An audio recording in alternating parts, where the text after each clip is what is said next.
Warning, this video contains team selection and captain choices which some viewers may find offensive. Hey guys, and welcome back to FPL TV. With me having been away the last few days, it's a slightly later team selection video this week, so let's quickly run through how it went in Game Week 5 before then looking at my side for this upcoming weekend.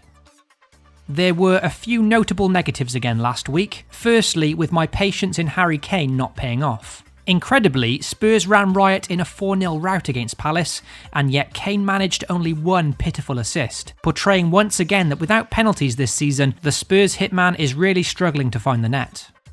What's worse is that my proposed transfer in of Callum Wilson ended up bagging a 13-point haul, a move I really wish I'd made now obviously. For those of you wondering why I kept faith in Harry Kane, I think my honest answer would be that it's the fear of being punished when transferring out a player, and therefore it means I'm making decisions based on emotion rather than being analytical, and that's something I really have to work on going forward. The second negative was a very poor showing from defence this week, with all 4 of my defenders returning 2 points or less. Annoyingly, I transferred out both my injured defenders in Laporte and Wan-Bissaka last week, only for Wan-Bissaka to in fact not be injured, start the game and then keep a clean sheet at home to Leicester, so yet again I've ended up throwing more points away there. Overall though, despite the negatives, once again my team actually built a decent platform this week. I had the 12 points from Pukki, a clean sheet from Tom Heaton and a massive 15-point haul from Sadio Mane. So, from these 10 players in my squad, a total of 47 isn't actually too bad. It was a decent foundation that meant had my captain returned just 10 points, and therefore 20 when doubled, it would have taken my score to 67, completely changing the context of the game week. Unfortunately though, it's the same old story this season, with my captain now blanking in 4 game weeks in a row. Salah, Kane, Sterling and Sterling. So without repeating myself from previous episodes, once again it all really came down to my captain pick, and had he done well, it would have been a respectable week and a definite rise in the rankings. When you do have a bad game week, it's very easy to start questioning your entire squad, but ultimately, without your captain returning any points, there's only so much you can do. A good lesson for any of you that are struggling like me this season. With Sterling's blank, it was a total score of 51 this week, with that unsuccessful -4 hit. It's unfortunately another drop in rank to 3.2 million, and I'm yet to have a decent score this season. Painful. Luckily, it's only Game Week 5, so let's move on now to Game Week 6, and with no transfers made yet for my team, here's a few players that I'm considering to bring in which I'll run through very quickly. The one move I could make is the transfer I touted last game week, and that's to bring in Callum Wilson for Harry Kane. This would free up lots of cash in the long run and allow me to strengthen in other areas later on. Another move I could make is to do the straight swap of Kane to Aubameyang. The Gabonese striker has excellent upcoming fixtures and could be a strong captaincy shout at home to Villa, especially with Lacazette out injured. With me in need of differentials, Son Heung-min still remains at just 5% ownership, a percentage that he certainly won't be at for long. At 9.6 million, he is a hard player to fit in, so to bring in Son could mean transferring out Kevin De Bruyne.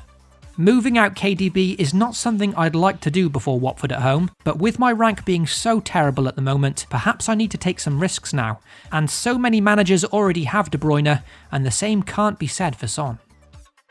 The last 2 players I want to mention are both very obvious picks in Aguero and Salah, and there's no need to speak about these too much.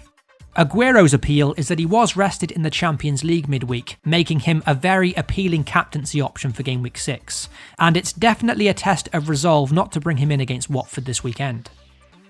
As for Mo Salah, the reason I mention him isn't to get him back instead of Sadio Mane, but instead to potentially own both Liverpool midfielders for future game weeks. Neither Salah nor Mane are differentials at the moment, but because they're so expensive, not many FPL managers own both, and with each of these players in exceptional form, taking the headache away and having both is certainly something I've considered. So there's a quick rundown on a few of my thoughts this week, and let's now see how my side is currently lining up. In terms of my current squad, it's very straightforward to select the starting 11 this week, with Cantwell absolutely coming in, and Lundstram away to Everton reverting back to the bench. I've benched Cantwell against Chelsea and Man City recently, both games in which he scored points. So I've never been more convinced that he'll now blank against Burnley. It's typical sod's law in FPL. As for the Harry Kane conundrum this week, it does feel like the right time to move him on. However, the one thing I would say is that he does boast an exceptional record against Leicester, with 11 goals in just 7 games against the Foxes. The history between these two clubs in recent years has also involved a lot of goal fests, with a whopping 25 goals in their last 5 Premier League meetings. A reason to keep Kane perhaps, or am I just plucking at straws now? Captaincy is a very difficult one this game week, and as things stand, I'm not sure who to give it to. So Raheem Sterling has the honours for now, despite blanking in 2 consecutive game weeks. He did bag a hat-trick against Watford last year, and they are bottom of the league. But after he now played 90 minutes again in the Champions League in midweek, is he the one at risk of rotation for this game? If I knew for sure he was going to start, I'd be more than happy leaving the armband on him. But with that uncertainty, is now the time for me to gamble on captaining someone else? Sadio Mane could be a decent shout, as could Mo Salah if I owned him, with Chelsea yet to keep a clean sheet this season. What I would advise is if you are going to captain Sterling, be sure to have your vice-captain set correctly, just in case he is given that rest by Pep in game week 6. So that concludes my team selection video for this weekend. As always, this isn't my confirmed team for the weekend, so be sure to check Twitter for any updates. Good luck to all of you in game week 6, FPL responsibly, and I'll catch you all very soon.